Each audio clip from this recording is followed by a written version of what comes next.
Salut cher juré, j'espère que vous allez bien. Je m'appelle Walid Hillel, je suis un étudiant en deuxième année génie mécanique et productique à l'École supérieure de technologie de Casablanca. Aujourd'hui, je vais vous présenter mon rapport de stage fin d'études concernant l'amélioration de la disponibilité des parcs machines. Et pour bien détailler les tâches, je vais suivre ce plan. D'abord, je vais commencer par une généralité sur la presse à injection, ainsi une généralité sur la maintenance. Puis, on va voir c'est quoi l'étude AMDEC et comment on va l'appliquer. Après, on va voir l'application de l'étude AMDEC sur la presse à injection. Et enfin, je vais finir par une conclusion générale qui résume tout ce qu'on a fait et obtenu pendant ce stage. D'abord, la presse à injection est une machine qui permet de produire rapidement des objets de la qualité en grande quantité. L'injection plastique est très utilisée dans plusieurs domaines, par exemple l'électronique, l'électricité, concernant l'automatisation, etc. Et que la presse à injection ou le système de fermeture ou le groupe de plastification peut être disposé horizontalement ou verticalement. C'est pour cela qu'on distingue deux types de presse, presse à injection horizontale. Ces organes est très accessible. La mise en place des moules est aisée et elle ne demande pas de grande hauteur sur le plafond. Par contre, la presse à injection verticale, ces organes un peu accessibles, la molle, le déplacement de molle est malaisé et le changement de trimé un peu commode. Passons maintenant à la constitution d'une presse à injection. La presse à injection est constituée de deux unités, unité de fermeture et unité d'injection. L'unité de fermeture est un ensemble qui permet l'ouverture et la fermeture de la presse, de la partie mobile de la presse sur la partie fixe. Cette unité peut être manœuvrée de trois manières. Mécanique, c'est-à-dire le mouvement, soit assuré par un vérin mécanique, car l'effort de voyage est assuré par les genouillères. Hydraulique, c'est-à-dire le mouvement du plateau mobile, est assuré par un vérin central qui permet de faire l'approche du plateau mobile sur la plateau fixe.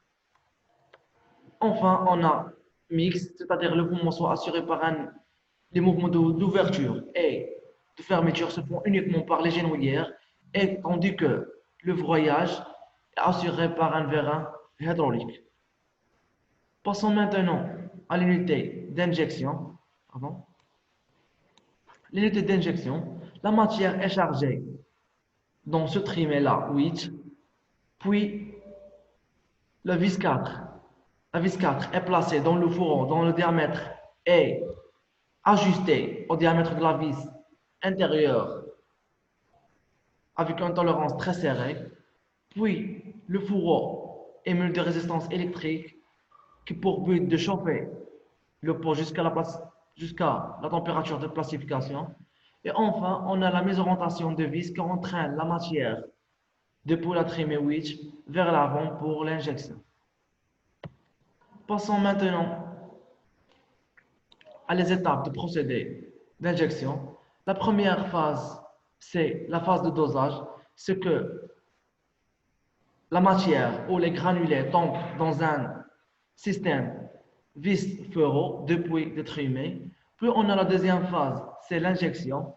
Grâce à un mouvement de translation de la vis, le polymère fondé est transféré du moule à un réservoir, du réservoir à un moule via des canaux. Puis on a le captage.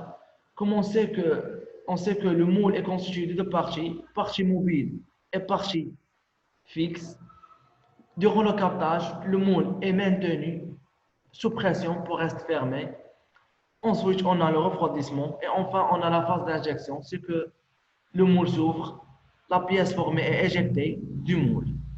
À force de l'utilisation de cette machine, cette dernière peut tomber en panne. C'est pour cela qu'on a besoin de faire des opérations de maintenance. D'abord, la maintenance est un ensemble des actions qui permettent de rétablir ou maintenir un bien dans un cas spécifié ou mesure d'un service prédéterminé.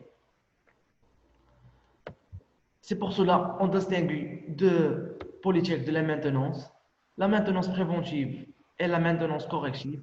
La maintenance préventive est effectuée selon des critères prédéterminés, dont l'intention est de réduire la probabilité de défaillance ou la dégradation d'un service donné. Par contre, la maintenance corrective, c'est une opération de maintenance, mais après défaillance, elle constate qu'il y a plusieurs des opérations de maintenance, par exemple l'inspection, le contrôle, la visite, la réparation, etc. Et pour faire la maintenance à une parc machine, on, on a seulement deux méthodes. On a seulement deux méthodes. Si on utilise l'historique de machine, sinon on utilise l'AMDEC, l'étude AMDEC. AMDEC ou un chronome d'analyse de modifiance de leur effet et de leur criticité, pardon, est une méthode inductive qui permet de faire l'analyse, de réaliser une analyse quantitative ou qualitative de la fiabilité ou la sécurité d'un système. On distingue plusieurs types de maintenance. Le premier, c'est AMDEC organisation qui s'applique aux différents niveaux de processus principaux en entreprise. Puis on a AMDEC processus qui s'applique de la processus de la fabrication. Ensuite, on a produit au projet qui est utilisé seulement pour étudier la conception en détail, la conception d'un produit ou d'un projet. Puis on a moyen qui est utilisé, qui s'applique sur les machines, les appareils de mesure, les outils, etc., les équipements. Et enfin, on a AMDEC service qui seulement, c'est une AMDEC service, c'est une opération qui permet de vérifier est-ce un service, la valeur ajoutée d'un service correspond au temps des clients. Et pour, et pour bien appliquer l'étude AMDEC, il faut suivre les étapes suivantes. D'abord, on va commencer par l'initialisation, c'est-à-dire faire une description à l'équipement étudié. Ensuite, on a la décomposition fonctionnelle, c'est-à-dire le découpage fonctionnel de l'équipement étudié. Enfin, on a l'analyse AMDEC, c'est-à-dire recherche des modes et des causes des empannes ou des défaillances et évaluer la criticité. Et enfin, il faut rechercher des opérations correctives. Passons maintenant à l'application de l'étude AMDEC en commençant par l'initialisation. D'abord, la presse à étudier est une presse horizontale à fermeture genouillère. Les genouillères sont actionnées par un vérin hydraulique et que l'unité d'injection ou l'injection est assurée hydrauliquement. Passons maintenant à la décomposition fonctionnelle. On constate que cette presse d'injection est constituée de quatre ensembles. La partie centrale hydraulique, unité de fermeture, unité d'injection, unité d'armoire électrique. On constate aussi que chacun de ces ensembles est constitué de sous-ensembles. Par exemple, unité de fermeture est constituée de blocs hydrauliques, panneaux de commande, etc. Même chose pour l'unité d'injection, il y a commande de vis, etc. Après avoir fini la décomposition fonctionnelle en commençant de remplir la fiche AMDEC. La fiche, il inscrit l'élément, la fonction de l'élément, la défaillance, la cause de la défaillance, l'effet, la criticité et l'action envisagée. On sait que pour calculer la criticité, on a une règle ou une formule, on peut dire une formule normalisée, c'est que la criticité est égale le produit de trois critères, pardon. Le premier, c'est le gravité qui évalue l'effet de défaillance pour l'utilisateur. Et voici un tableau qui montre la grille de cotation de ces critères. Puis on a le fréquent qui est lié au risque d'apparition de défaillance pour une cause donnée. Et voici le tableau qui montre la cotation de ce critère. Et enfin, on a non-détection qui représente la probabilité de défaillance apparue après le contrôle de l'utilisateur. Passons maintenant à l'analyse AMDEC de la centrale hydraulique, d'abord, j'ai oublié que on constate que la cotation de tous les critères est comprise entre 1 et 4, car nous avons utilisé un deck moyen qui est appliqué sur les machines et les équipements et les appareils de mesure, etc. Donc, en commençant par l'analyse d'un deck de la centrale hydraulique, le premier ensemble, et précisément, le premier sous-ensemble, c'est stockage de l'huile.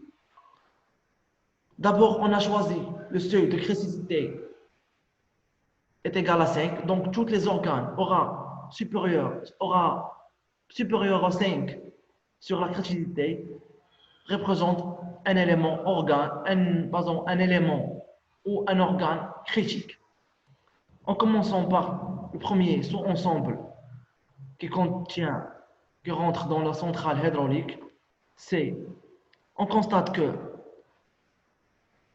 la réservoir de l'huile hydraulique est un organe ou un élément critique en demande de défaillance, en pollution de l'huile et l'échauffement de l'huile, et aussi le joint d'entanchité et les tuyaux flexibles, ce sont des organes critiques car sa criticité est supérieure à 5. On passe maintenant à le pompage de l'huile.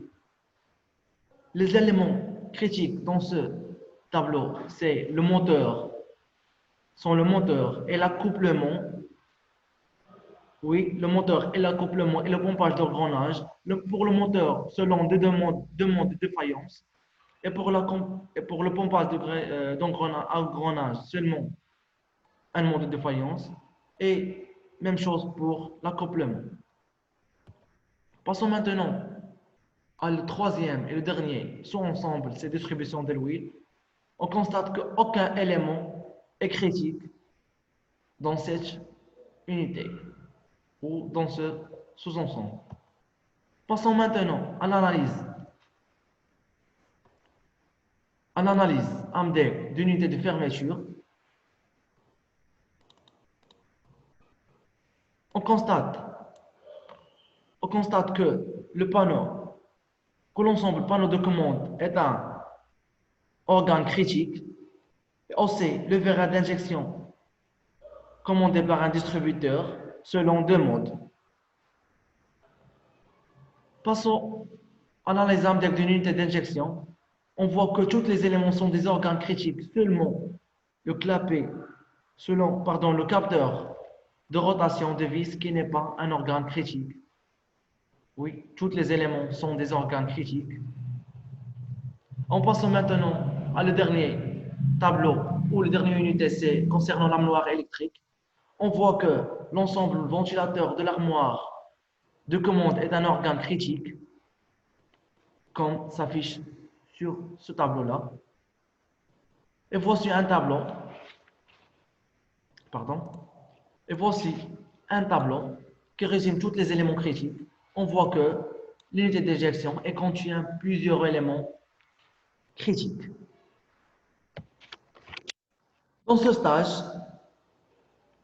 stage m'a permis d'avoir plusieurs choses importantes de la machine concernant le domaine de l'injection plastique, car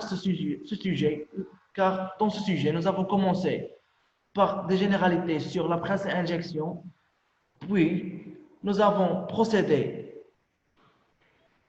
à l'analyse de causes des épannes pour bien comprendre l'origine des défaillances pour la machine, et on a appliqué l'étude AMDEC, on a bien détaillé sur les tableaux qu'on a affichés précédemment. Et merci pour votre attention, monsieur.